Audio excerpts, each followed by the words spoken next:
This week's case is about a plane crash where they used salvaged parts from this crash in other planes. But there seem to be some paranormal attachments to these salvaged parts, and it caused some issues later down the road. So, let's get started.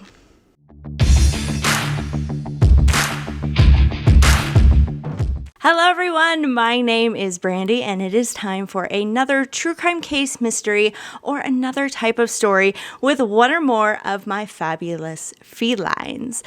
If you are a returning subscriber, welcome back, my feline friends, and a big shout out to my feline fans for helping support this channel. So just an FYI, there is a scam going on where someone will create a social media account or a web page impersonating a YouTuber, and then they reach out to the viewers and say that you won something and want personal information from you. Please be aware, I will never ask my viewers for personal information, and I'll probably never do a giveaway due to the rules and regulations surrounding that. I always list my real social media on the video and in the description, and at this time, I do not have an official true crime and felines social media or website, so please don't get scammed with somebody using my name. So I know last year at this time, we did this whole Halloween everything, and I had costumes on, and I'm really sorry I didn't do that this year. But I am going to talk about a fascinating paranormal story just in time for Halloween. And I also wanted to introduce you to my daughter. Her name is Bubblegum, and she is the most fascinating thing I have ever bought. Real quick story, I went to a pumpkin patch with my niece and nephew, and they had vendors all over, and I looked over, and there was this table full of these dolls that were made up to be like scary clowns and, like the horror Halloween type dolls. So, of course, this woman sells to, pretty unique crowd like myself. So I went running over there and I found little Bubblegum Clown, and she is incredible. It's just a basic child's doll, but then they used paper mache and glue to create this creation. And let me give you up next to the camera. She has teeth. And the gal that makes these, actually her daughter works for a dentist where they do dentures. And so any of the teeth that they can't do the dentures with, they break off or whatever. So she was able to get some of these teeth, and so they look like real teeth. And this is just like the most fabulous thing that I've bought in a long time. So she sits up on my mantle, and she will be sitting on my lap through the entirety of this video. She'll probably be just off camera because she does disturb people. But I was carrying her around at the pumpkin patch, and yeah, a lot of people were doing that. Oh my God, what is that? But I am into this sort of thing, and I love it. So if you are interested in seeing what other dolls are out there, I will put the link of the shop. She's on Facebook. She's kind of small, but you know what? She does great work, and I loved this doll. I love Bubblegum. Mwah! I love her. Okay, so let's get started on this week's story. Okay, so this week's story is about the Eastern Airlines flight 401. Have you heard about this story? If not, it's very, very interesting. So Eastern Airlines Flight 401 was traveling from New York to Miami on December 29th in 1972. Flight 401 took off from the JFK International Airport and was headed towards Miami. Now, the crew was under the command of Captain Robert Loft, who was 55 years old. Now, Captain Loft was a veteran pilot with Eastern Airlines. He had been with the airline for 32 years and had accumulated 29,700 hours of flight time. Now, the plane that they were flying was a Lockheed L-1011 TriStar, and there were 176 passengers on the plane, including the crew on board. So this plane model was fairly new, but had been out for a while. Now, Captain Loft did have 280 hours flight time with this particular plane model. Now, this plane was huge. It actually could fit up to 400 passengers on a full flight, and it actually had 2 levels. The top level was where the passengers sat in the bathrooms and the cockpit and all that. And the lower level, there was a full kitchen where they could store the carts with the beverages and everything. And then there was actually a lounge area for the flight crew down there as well. Now, the lower area was accessed by 2 elevators. Now, they were really small elevators, but as you can imagine, this plane was advanced for its time in 1972 and considered very luxurious. Now, besides Captain Loft, the crew that was under him included First Officer Albert Stockstill, who was 39 years old, and he had 5,800 hours of flying experience, and 306 hours of that was flying the L-1011. There was also Flight Engineer Donald Repo. Now, he was 51 years old, and he had over 15,000 hours of flying experience and 53 hours of flying the L-1011. So this was no rookie crew, okay? Now, the flight was pretty routine. It only should take a couple hours to go from New York to Miami and reach its destination. So the flight was actually approaching Miami Airport. It had made its way clear to Miami. And when the plane reached Miami International Airport, they started lowering the landing gear. Now, Officer Stockstill, he noticed that, when the landing gear comes down, there's these lights that show up in the cockpit to show that the landing gear is down and locked. And then when that happens, these indicator lights light up green. Well, he noticed that one of the indicator lights was not lighting up green. And when they don't light up, it means that there could be an issue with the landing gear.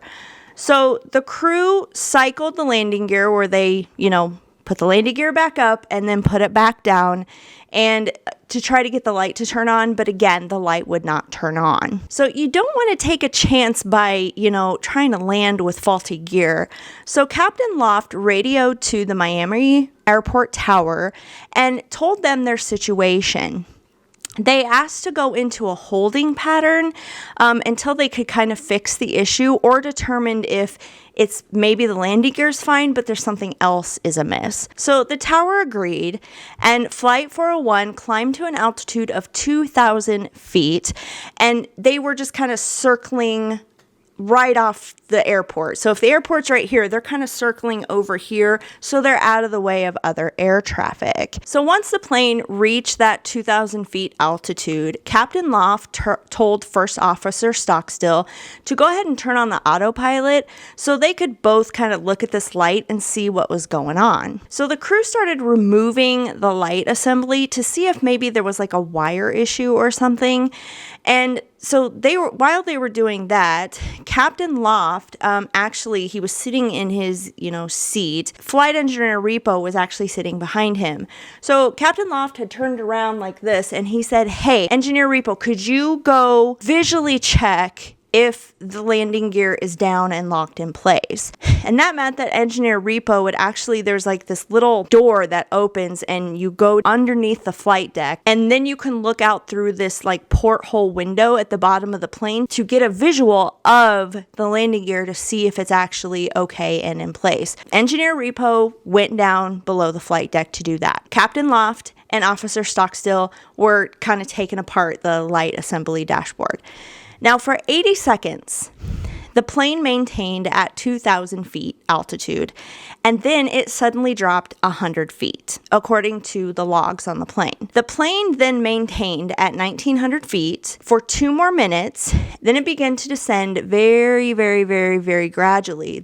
So gradually that the crew didn't even notice that they were kind of descending. There is an altitude alarm that will go off when the plane will lose so much altitude, and that alarm sounds from the engineer's station. Well, Flight Engineer Repo was not at his station because he had been sent below deck to visually inspect the landing gear. And it appears that Captain Loft nor First Officer Stockstill heard the alarm go off. And at the time, we're still talking 1972, that it wasn't very loud, so they really wouldn't have heard it, and it only goes off once. So it's not like it's a constant, so they didn't hear it. Now, at this point, the plane is at half its altitude. It's at 1,000 feet, and it's still slowly descending. Now, First Officer Stockstill at this time diverted his attention away from the landing gear light dashboard that they were taking apart so he could make a turn in the holding pattern, okay? And when he did that, that's when he noticed they're not at 2,000 feet. Now, the recording in the cockpit captured Captain Loft and Officer Stockstill having a conversation with each other, trying to figure out while they were so low in the air. And the last recorded piece of that audio was Captain Loft saying, "Hey, what's going on here?" And then 10 seconds after this exchange, Flight 401 crashed into the Everglades swamp. The plane was going 227 miles per hour when it hit the ground, but it didn't hit the ground like a straight, it wasn't diving. They were slowly descending, so they were kind of going like this. And because they were kind of in a turning pattern, they hit the ground like at a skid. And, they skidded along the ground instead of just coming nose down. The left wingtip hit the surface of the ground first, and then the left engine, and then the left landing gear. The main part of the fuselage hit the ground, and then that's when the plane started breaking up as it skidded across the ground. Now, remember, this was happening, later at night. So it's all dark. A man named Robert Marquis was out on his airboat frog hunting in the swamps with his buddy when they witnessed the crash. It's all dark out, and all Robert has is this headlamp on, and then all of a sudden they just see this fireball. They immediately drove their airboat to the crash site to see if they could help. Robert would end up suffering burns to his arms, face, and legs, but that didn't stop him from trying to find survivors in the wreckage and in the fireball, and getting people out away from the crash site into safety. For his efforts, he would receive the Humanitarian Award from the National Air Disaster Alliance Foundation. So you are the man, Robert. Now, there were surviving flight attendants in this crash, and they were credited as well as helping survivors because they were doing things such as telling them, don't light up a cigarette, because, in 1972, you could smoke on planes. So everybody had their cigarettes and their lighters and their matches. But, and after a crash, you'd probably want to smoke a little bit. But they were telling them not to light up any matches or lighters because the jet fuel had mixed in with the swamp water and they could start another explosion. The surviving flight attendants even would start singing Christmas carols because, it was right after Christmas, and they were doing that to try to keep everybody's spirits up, and it would actually help draw the attention of the official rescues that were coming that arrived 30 minutes after the plane crashed. Now, out of everyone, 67 passengers and 8 crew members survived the crash. So 75 people out of the 176 total survived the crash. Now, Captain Loft, he survived the initial impact of the crash, but he died in the plane wreckage before he could be transported to the hospital. First Officer Stockstill, unfortunately, was killed on impact because he was right at the wheel. As for Flight Engineer Repo, he survived the crash due to being down below the flight deck when it hit. But after being transported to the hospital, he would end up passing a few days later due to his injuries. As for the survivors, there was good news and bad news. I mean, the good news was they survived, right? The swamp they landed in was actually, was muddy, and that mud got everywhere. By getting that mud on them, this actually sealed any wounds that they had and kept them from actually bleeding out so they could get to the hospital and get treated. The bad news was after they were initially treated for their wounds, it took longer for them to recuperate because of the organisms in the swamp mud and everything would cause them infections.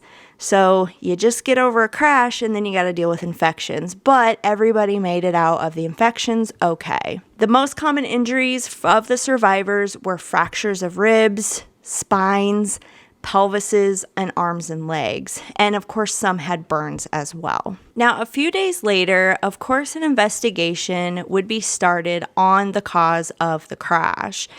It was discovered during the investigation that the autopilot that was flipped on when they were in the holding pattern was inadvertently switched from an altitude hold to what's called a CWS, which stands for control wheel steering hold.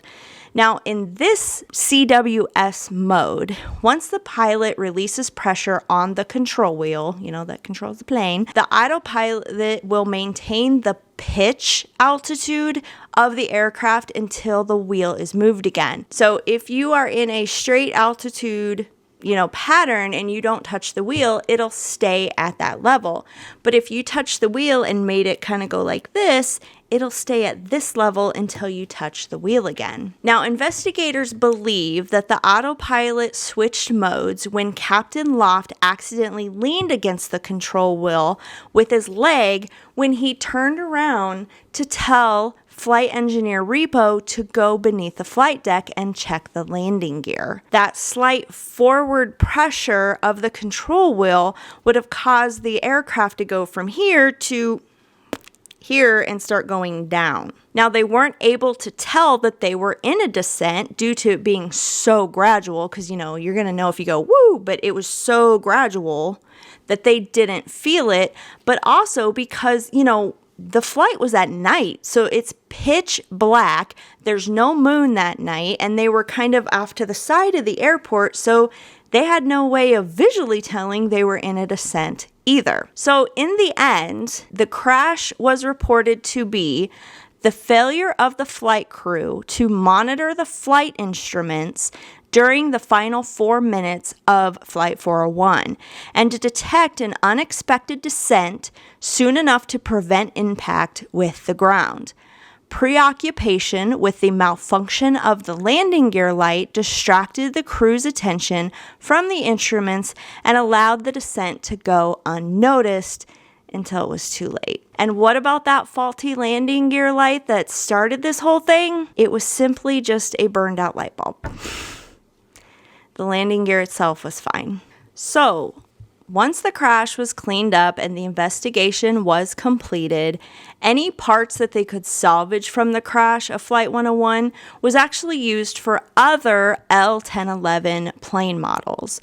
Now, this is due to the expensive nature of this plane, and there was nothing wrong with these salvage parts, so this wasn't something unusual. It happened a lot. You get a plane crash, you find a part that's good, you use it for another plane, no big deal. There was other things as well, such as like the galley of the plane, where the food is cooked and everything. That was still in good condition on Flight 401 as well, so that was actually put into another plane also. Now, soon after these salvage parts were actually fitted and put on these other planes, stories began circulating and would go on for 2 years that employees of the Eastern Airlines and some passengers began seeing dead crew members from Flight 401, specifically seeing Captain Loft and Flight Engineer Repo. Then employees and,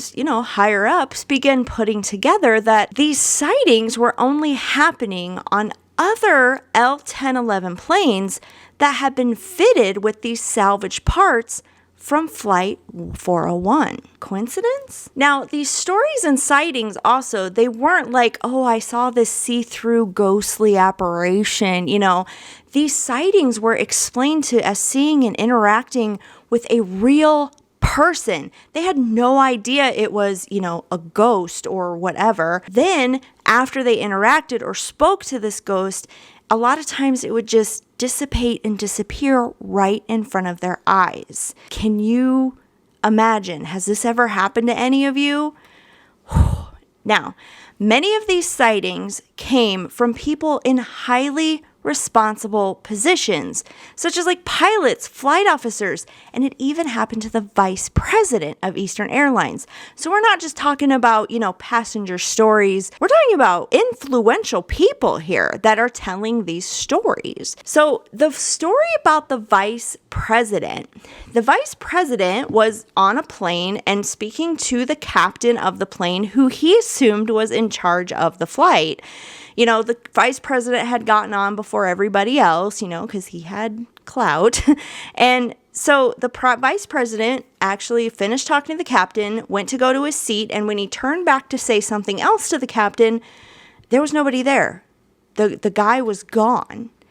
And, they were kind of in the middle of the plane, so it's not like he could, duck and weave and hide behind something. So the vice president was very shaken up, obviously, and when the real captain came on board, he asked the vice president if he was okay, and the vice president told him what happened.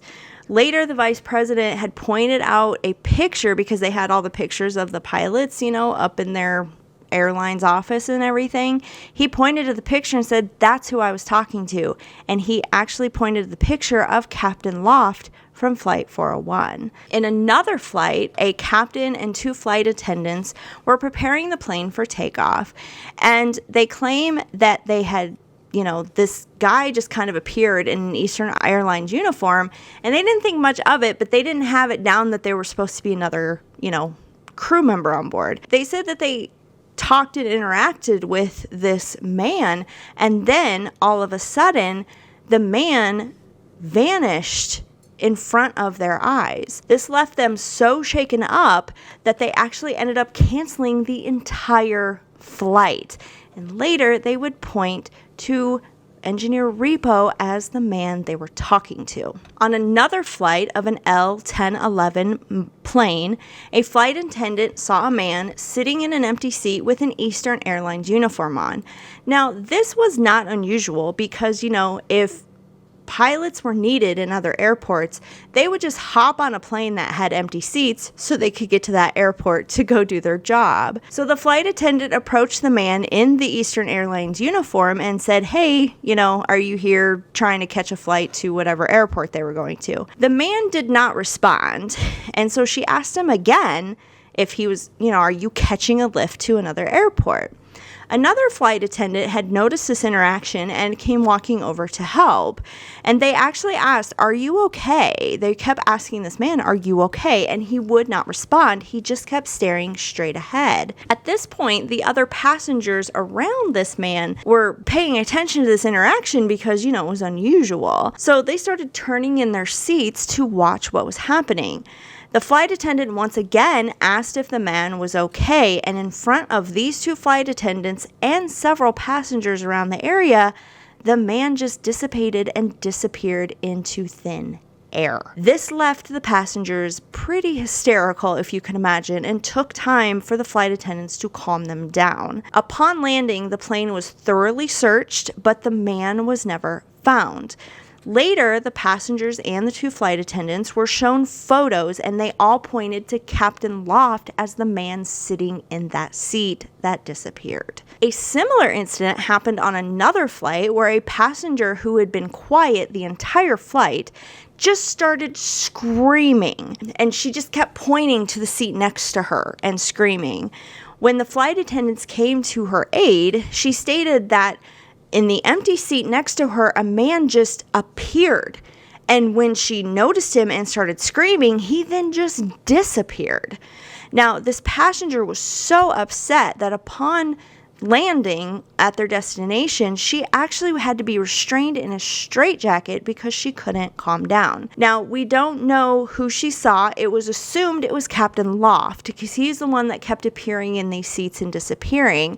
But because she just wanted the incident to go away, she didn't want to look at any pictures and she just wanted to forget it happened. Another incident reported happened on a L-1011 plane fitted with some salvaged parts from Flight 401. And the flight engineer was doing his, pre-flight inspection like they're supposed to do. And he happened to turn, and there he saw flight engineer Repo. He knew who he was because he recognized him. And he's just standing in the cockpit with this man.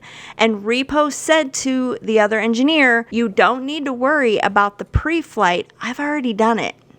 And then he disappeared. On another plane, a flight attendant said that she saw a flight engineer fixing an oven in the galley. She left the plane and she saw another engineer outside the plane kind of doing an inspection. And she said something like, "How did you get outside so fast?"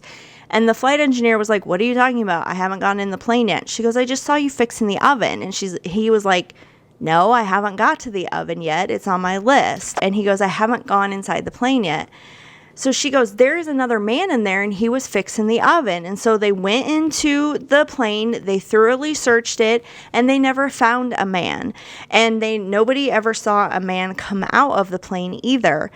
Later, she was shown pictures and she recognized the man as flight engineer Repo fixing the oven. Now, that same flight would end up taking off, and while the flight was in air, there was a knocking sound coming from, beneath the flight deck, beneath the cockpit. And so when the flight engineer opened the trap door to see what was going on, he said that he saw flight engineer Repo down underneath the flight deck, and he was checking out the knocking sound that the other flight engineer had heard. Then Repo looked up at the man and then just disappeared. Now, in a slightly different story, a flight attendant who was named Faye Merriweather claimed that she, was in the galley and she kind of looked at this oven and there was this face staring back at her. And this happened on a TriStar 328 plane model, not an L1011. Now, Faye quickly called two colleagues over because she's like,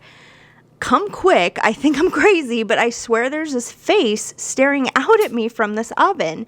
Now, the two crew members came over, and one of the crew members had actually been really good friends with flight engineer Repo when he was alive, and he said, "That's engineer Repo." And all three crew members are just staring at this face in the oven. Well, then Repo spoke, and he stated, "Watch out for the fire on this airplane," and then disappeared. Now, the plane later in midair had serious engine trouble, and the pilot ended up landing before their final destination. Investigators stated that the engine would have caught fire if the pilot wouldn't have landed when he did. Now, this plane was not an L1011, it was a TriStar 328. So why was Repo appearing on this plane? Well, it was later determined that the galley that was salvaged from Flight 401 was fitted in this plane, hence why he appeared in the oven. On another flight, a crew were in the cockpit, like the pilot, the first engineer, the first officer. They were just discussing engineering around a plane when they suddenly realized that first engineer Repo was sitting in the cockpit with them. And everybody just got real quiet, like they recognized him as Repo. Now, Repo would speak and he would say, "There is a faulty circuit board and you need to fix it before you take off." So the crew did some investigating and they did find a faulty circuit board and they replaced it before they took off. There were many more sightings and stories, but these were just the main ones I pulled out to tell you. Otherwise, we'd be here forever. All these sightings were actually reported to the Flight Safety Foundation, which is independent of the airlines. Now, the Flight Safety Foundation, they wanted to do more investigating around this because, again, these are influential, high-ranking people that are telling these stories, and they were scared, and they were shaken up, and they were believable. Unfortunately, the Flight Safety Foundation found it very difficult to work with Eastern Airlines. Now, when the stories first started coming out and everything, the Flight Safety Foundation encouraged all crew members to document Eddie's sightings in the plane's flight logs. And there were many. And so a lot of these, planes flight logs had documentation of sightings, stories, passenger stories, all of that. However, after a while, these flight logs that contained these sightings and stories seemed to kind of disappear from the planes, or they were replaced with new logbooks, and you don't really know what happened to the old one. Now, apparently, Eastern Airlines got fed up with these stories, and in order to probably protect their profits, they told, allegedly, their employees that if they were caught talking about or spreading any of these, ghost stories about Captain Loft or Engineer Repo, that they could face termination. They wanted these stories to stop. Eastern Airlines publicly denied that their planes were haunted, and they refused to work with the Flight Safety Foundation's investigations. But in 1974, 2 years after Flight 401 crashed, Eastern Airlines reportedly removed all salvage parts from their L-1011 fleet, including removing the galley from that TriStar 328 plane. They never gave a reason why they removed these parts, and they were in perfectly working order, but they also did it as quietly as possible. After they removed all these parts, the stories and the reported sightings stopped. So obviously it was clear from these stories and sightings that seeing Captain Loft or Flight Engineer Repo wasn't a bad or negative thing. It seemed that they were looking over the safety of the passengers and the crew aboard these airlines, especially when Repo was warning the crew about things that needed to be fixed with the planes. It's like they needed to make up for their own error that happened on Flight 401. Now, whether you believe in ghosts or not, this story is very interesting just based on the sheer number of sightings. Now, there are several books out there. There was a movie made about it. I mean, now, did some people want to be a part of this whole thing and make stuff up? I'm sure you're going to have that, and I'm sure that happened. But those that kept telling their story through the threats of losing their job and possibly people questioning their sanity, not everyone is going to be that adamant that their story is true. That's my opinion anyway.